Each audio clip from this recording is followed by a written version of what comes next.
Assalamualaikum warahmatullahi wabarakatuh. Kita akan melanjutkan pembahasan PPAD Kota Yogyakarta untuk part keempat nomor 31 sampai 40. Langsung saja untuk nomor 31, kita lihat lukisan PQRS ditempel pada sebuah bingkai kayu ABCD. Diketahui lukisan dan bingkai sebangun. Nah, agar lebih mudah, kita gambar terlebih dahulu. Itu ada AB, CD, dan kita gambar lagi ada PQ, RS. Nah, di mana diketahui BC itu 60, ya, kemudian DC itu 40. Nah, berarti kita bisa tahu AB itu juga 40 dan AD itu sama dengan BC yaitu 60. Nah, yang ditanyakan adalah untuk pernyataan 1 itu PS. Kita cek PS. PS itu adalah AD dikurangi dengan ini 5 dan 4. Oke, berarti AD-nya adalah 60 kurang 5 kurang 4. Hasilnya adalah 51. Berarti PS-nya 51, otomatis pernyataan 1 salah.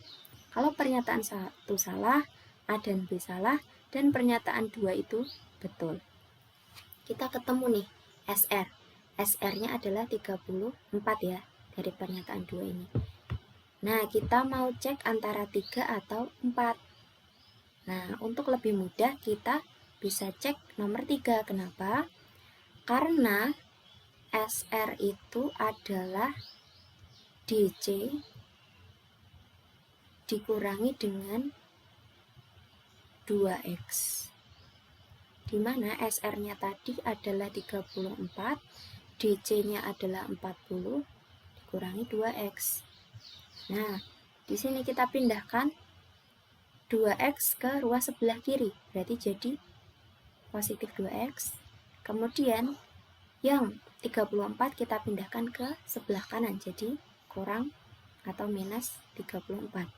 Berarti 2X-nya adalah 40 dikurangi 34, yaitu hasilnya 6. X-nya bisa ketemu nih, 6 per 2. Atau X-nya ketemu 3. Kalau ini 3,5 berarti salah, dan jawabannya adalah yang D, 2 dan 4.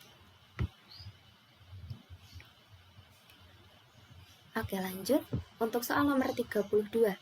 Nah, di nomor 32 ini kita lihat bahwa paman memiliki tanah berbentuk persegi panjang AB, CD, yang ini ya. Nah, kemudian mau ditanami tanaman kedelai, kolam, tanaman padi, dan tanaman sayuran. Oke, diketahui panjang AD sejajar dengan EF. Dan pastinya nanti sejajar juga dengan BC ya.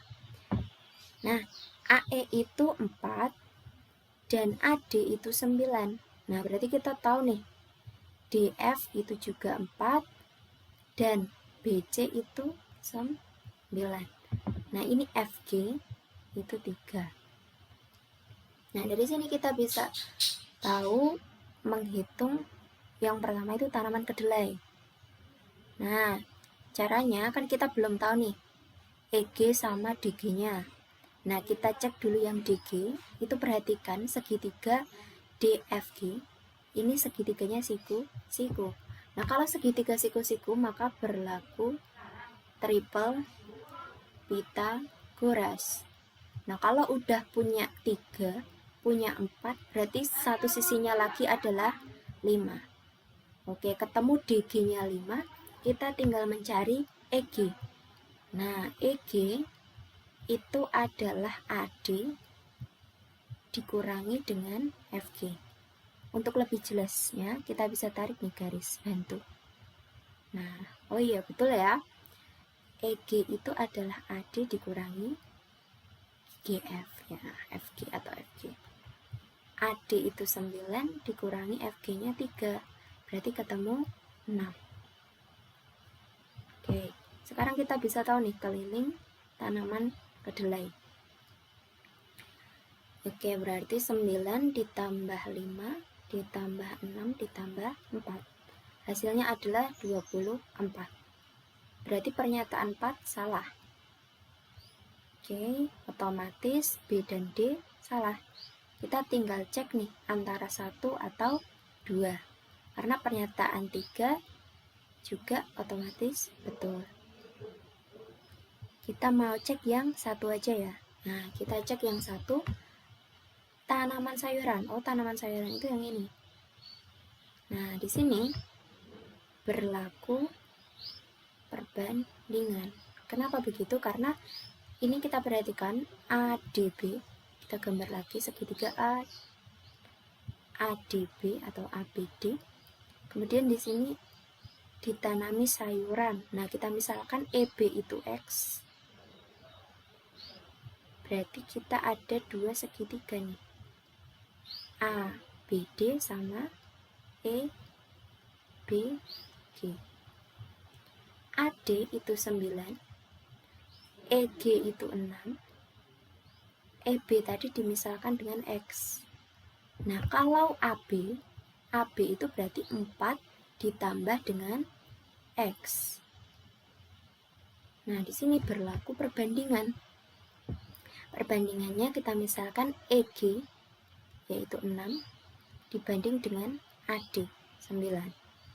Kemudian dari segitiga ini lagi berarti X per 4 plus X. Dikalikan silang. 6 kali 4 plus X sama dengan ini. 9 kali X atau 9X. Ini perkalian masuk ya. 6 kali 4, 24. 6 kali X berarti plus 6X. 9X. Berarti 24, kemudian 6X-nya pindah ruas ke sebelah kanan. Sama dengan 9X dikurangi 6X. 3X ya. 24 sama dengan 3X. Nah, berarti bisa ketemu nih X-nya. X-nya adalah 24 per 3. Berapa itu X-nya? 8. X-nya 8, berarti EB sama dengan 8. Berarti kita bisa menghitung nih luas daerah tanaman sayur. Karena bentuknya itu segitiga, berarti luasnya adalah setengah kali alas kali tinggi. Alasnya adalah 8, tingginya adalah 6. Nah, ini kalau kita hitung hasilnya adalah 24. Berarti pernyataan 1 betul. Jawabannya adalah 1 dan 3. Oke. Lanjut soal nomor 33. Nah, sebuah benda berbentuk dari gabungan tabung dan kerucut seperti pada gambar ini ya, pada gambar. Kemudian, jika jari-jari alas kerucut sama dengan 2 kali jari-jari tabung, oke, kita cek ini. R tabung dulu. R tabungnya adalah 5 per 2. Kenapa? Karena 5 itu diameter ya, diameter tabung. Berarti R tabungnya, jari-jari tabungnya adalah 5 per 2. Diketahui di sini, jari-jari alas kerucut, R kerucut, sama dengan 2 kali R tabung. Oke, berarti 2 kali 5 per 2 ya. Hasilnya adalah 5. Oke, ini saya coret. Berarti jari-jari kerucutnya adalah 5. Nah, kemudian apalagi yang diperlukan? Kita perlu tinggi tabung. Nah, untuk perlu tinggi tabung, kita harus tahu tinggi kerucut. Ini bukan tinggi kerucut ya, ini adalah garis pelukis kerucut yaitu 13. Nah, untuk menghitungnya, kita bisa tahu tarik garis ini. Oke, ini jari-jari kerucut tadi adalah 5 ya. Nah, ini kan membentuk segi 3 ya. Oke, nah, segitiga siku. Di sini 13, di sini itu 5. Berarti berlaku triple Pythagoras lagi. Berlaku triple Pythagoras di mana ada 5, ada 13, sisi satunya adalah 12. Ini 12. Oke, berarti ketemu tinggi kerucutnya adalah 12. Nah, kalau tinggi kerucutnya 12, berarti kita bisa tahu nih tinggi tabung. Tinggi tabungnya yaitu 15 kurangi 12, hasilnya adalah 3. Sekarang kita bisa menghitung luas permukaan benda. Nah, dari atas ya, luas permukaan tuh yang pertama ada keliling ini ya. Ada luas lingkaran kecil. Kemudian ditambahkan dengan ini, luas selimut tabung. Kemudian ditambahkan dengan luas lingkaran besar dikurangi luas lingkaran kecil. Ditambahkan yang terakhir adalah luas selimut kerucut. Oke. Nah, ini luas lingkaran kecil dan ini minus lingkaran kecil, luas lingkaran kecil, berarti saling menghilangkan. Nah, karena plus sama minus ya. Nah, berarti tinggal sisa adalah luas selimut tabung ditambah luas lingkaran besar ditambah luas selimut kerucut. Oke. Luas selimut tabung itu rumusnya adalah 2pi RT ditambah luas lingkaran besar itu pi R besar kuadrat ditambah luas selimut kerucut itu rumusnya adalah pi R besar kali S. Oke, R besar itu untuk jari-jari kerucut ya. Kita masukkan, pi-nya tidak usah dihitung karena di sini pilihannya hanya pi. R-nya, R tabung itu 5/2, tinggi tabungnya itu 3, ditambahkan pi, R besarnya tadi R kerucut, berarti 5 kuadrat, tambah pi kali 5 kali S-nya adalah 13. Oke, ini bisa kita sederhanakan. Duanya dicoret. Dan sisa 5 kali 3. 15 pi. Tambah 5 kuadrat itu 25. Berarti 25 pi. Tambah 5 kali 13 itu 65. Berarti 65 pi. Hasilnya adalah, kalau kita jumlahkan, 105 pi. Yang pi. Oke. Lanjut soal nomor 34. Nah, soal nomor 34 ini ada dua posisi ya. Yang pertama itu posisinya bendanya terbalik. Kemudian yang ini yang normal. Nah, untuk posisi 1 kita lihat airnya itu ada volume tabung ditambah volume kerucut.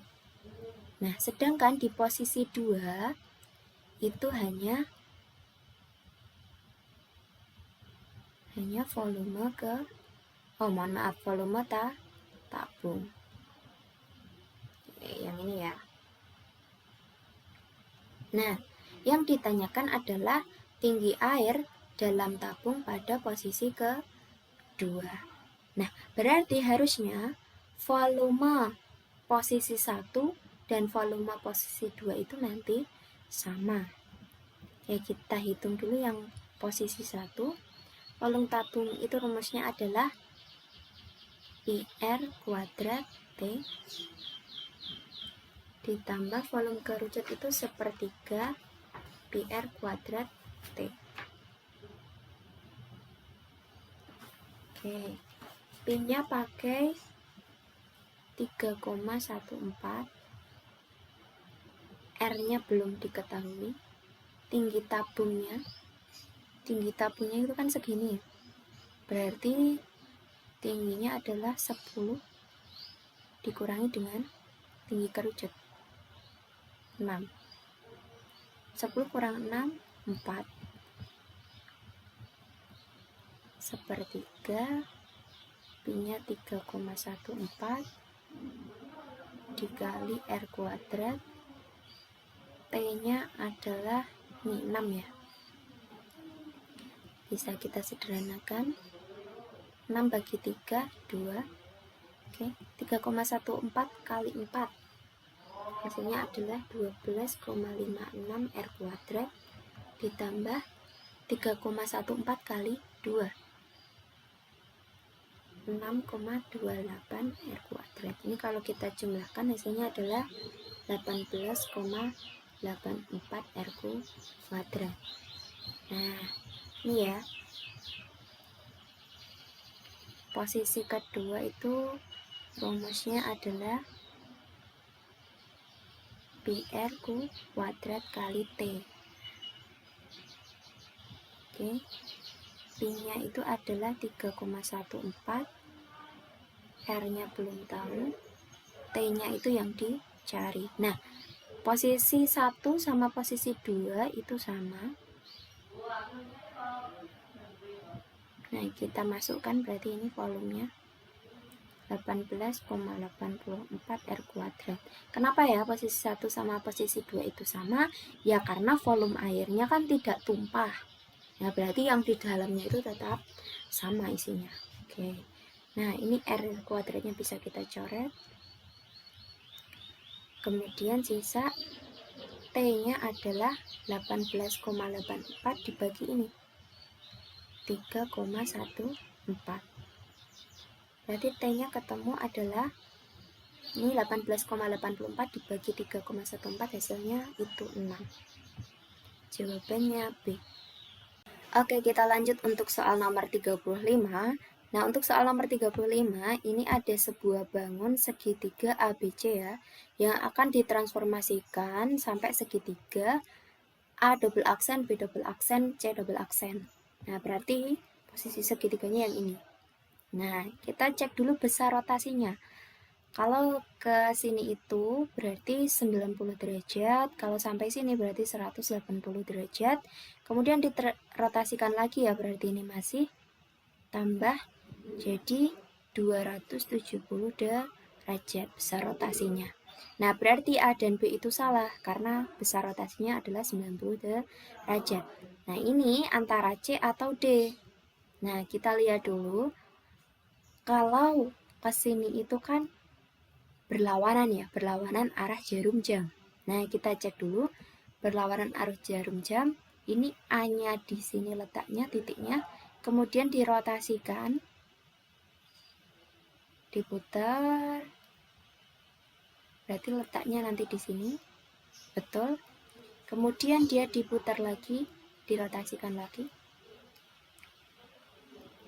Harusnya A-nya yang tadinya di sini kalau diputar nanti letaknya ada di sini, sebelah sini.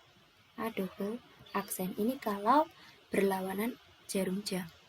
Berarti kalau ini C double aksen, berarti bukan berlawanan arah jarum jam ya. Berarti jawabannya yang C. Oke. Lanjut soal nomor 36. Nah, untuk soal nomor 36 kita harus hitung titiknya satu persatu. Misal titik P itu 1,2 yang ini ya. Kemudian dia ditranslasikan minus 8, 2. Kalau translasi itu ditambah, berarti 1 tambah minus 8, 2 tambah 2 ya. Ini P aksen. P aksennya adalah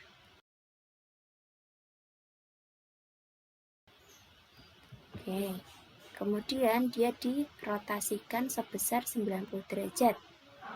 Atau P double aksennya itu minus Y, X. Oke, berarti minus Y, berarti Y-nya itu 4. Kalau jadi minus, berarti minus 4. X-nya minus 7. Kemudian dia ini ya, faktor skala berarti dikalikan ini skalanya 2.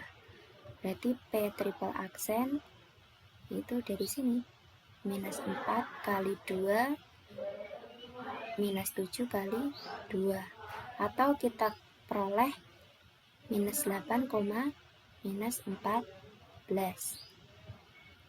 Nah, ini berarti jawabannya antara C atau D ya.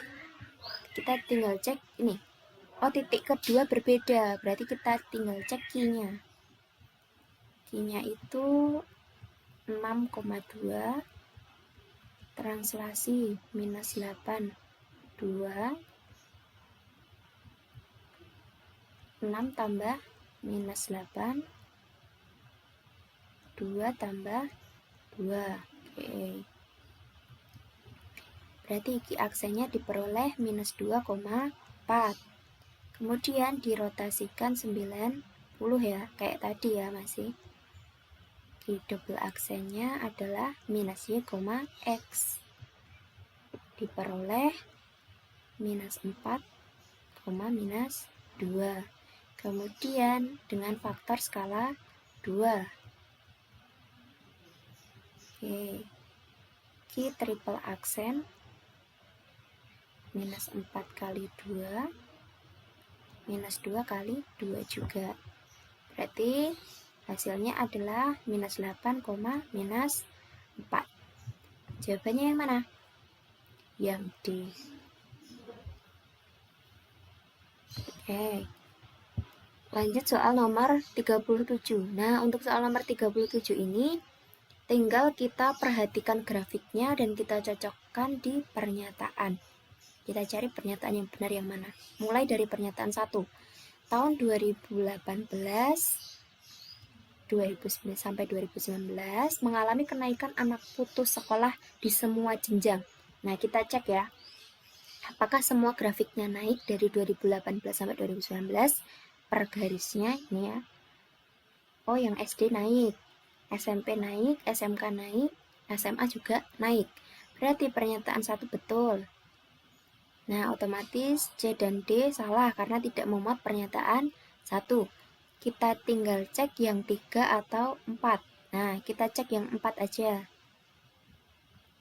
Jumlah anak putus sekolah terbanyak dari tahun 2019 sampai 2021.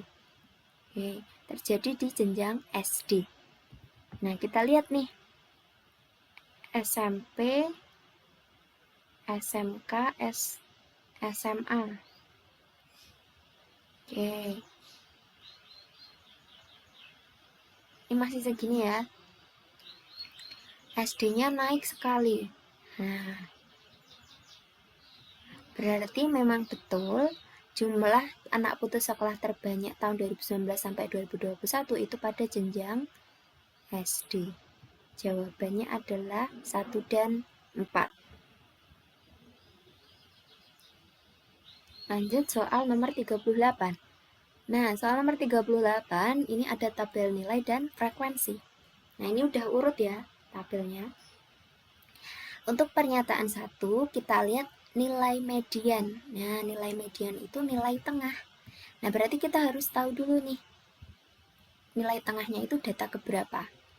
Kita lihat frekuensinya, jumlahnya dulu. Ini kalau kita jumlahkan hasilnya 40. Berarti mediannya itu data ke 40 dibagi 2 kan ya.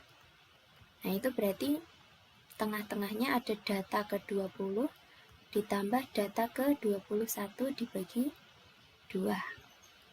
Oke.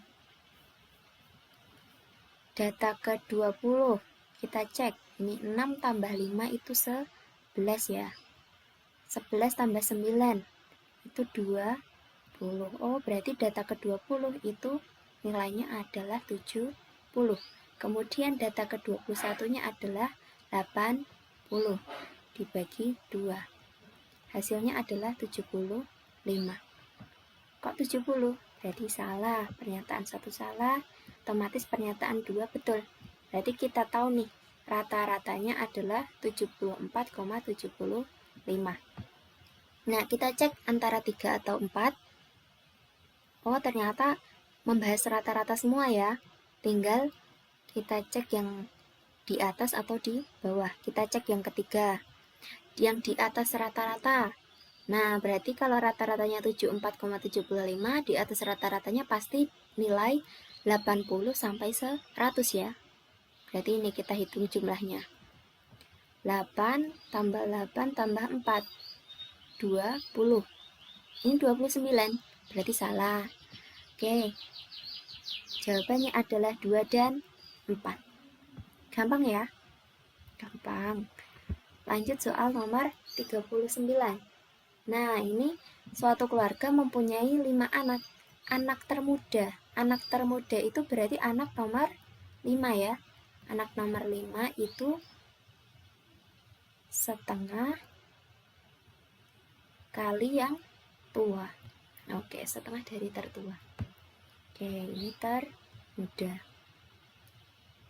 Kemudian yang anak nomor 2 itu berumur kurang 3 tahun dari anak tertua, berarti tua dikurangi 3 tahun. Kemudian yang nomor 3 itu berumur 4 tahun lebih dari anak termuda, berarti 4 ditambah yang termuda. Anak nomor 4 itu 2 tahun lebih dari anak termuda, berarti 2 tambah termuda. Oke, kemudian yang diketahui lagi adalah rata-rata umur anak. Nah, rata-rata umur anak itu adalah 16. Oke, yang ditanyakan adalah umur anak nomor 4. Oke, nomor 4 berarti yang ini ya. Oke. Nah, kita ubah dulu ke dalam, nanti sebutannya ada istilah tuanya semua. Nah, di nomor 3 ini kan 4 ditambah termuda. Nah, kita tahu nih termuda tadi adalah setengah kali tua. Berarti 4 tambah setengah tua. Oke, yang ini juga 2 tambah setengah tua.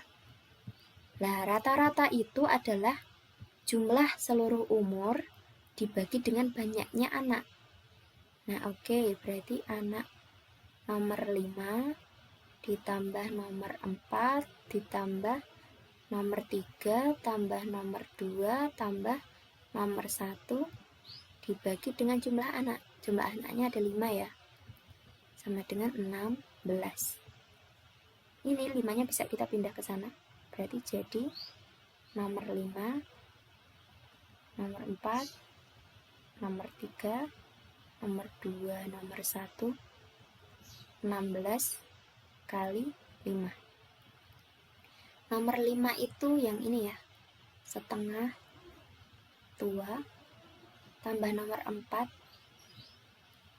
itu 2 tambah setengah tua, nomor 3 itu 4 tambah setengah tua, nomor 2 itu tua dikurang 3, nomor 1 itu tua. 16 kali 5 itu 80. Oke, ini kita jumlahkan. Yang tua sama tua ya. Setengah tua tambah setengah tua, 1 tua. Tambah setengah tua lagi, berarti 1 setengah ya. 1 setengah tambah tua, 2 setengah, 2 setengah tambah tua, 3 setengah. Ditambah, ini bilangannya ada 2 tambah 4, 6. 6 dikurangi 3 sama dengan 80. Berarti 3 setengah tua itu 80. Ini 3-nya dipindah, dikurang 3. Ini 77 ya, 3 setengah tua. Lah tuanya bisa kita hitung, 77 dibagi 3 setengah. Hasilnya adalah 22 tahun. Kita bisa menghitung nih langsung. Nomor 4 kan, anak nomor 4 berarti 2 tambah setengah kali yang tua tadi, 22. Sederhanakan, 11. 2 tambah 11 hasilnya adalah 13 tahun. Yang C. Mudah ya. Lanjut soal terakhir. Ini ada 2 buah dadu. Nah, dimana saat dadu pertama itu ada 8 sisi, dadu kedua ada 6 sisi. Nah, berisi nomor ini. Oke. Yang ditanyakan adalah peluang muncul mata dadu berjumlah lebih dari 10. Berarti kalau lebih dari 10, mulai dari mana? Mulai dari 11, 12, dan seterusnya ya. dua buah dadu tersebut dilempar bersama-sama. Oke, berarti kita buat tabel saja.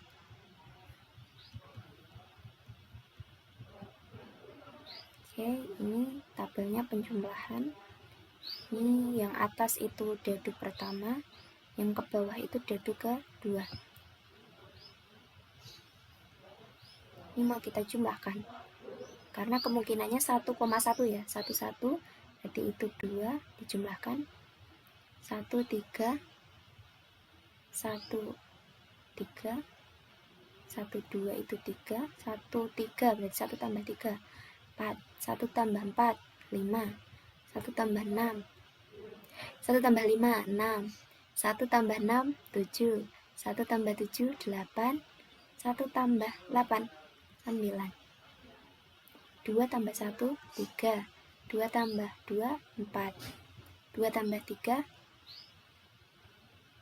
5 ya. Oke, kita lanjutkan.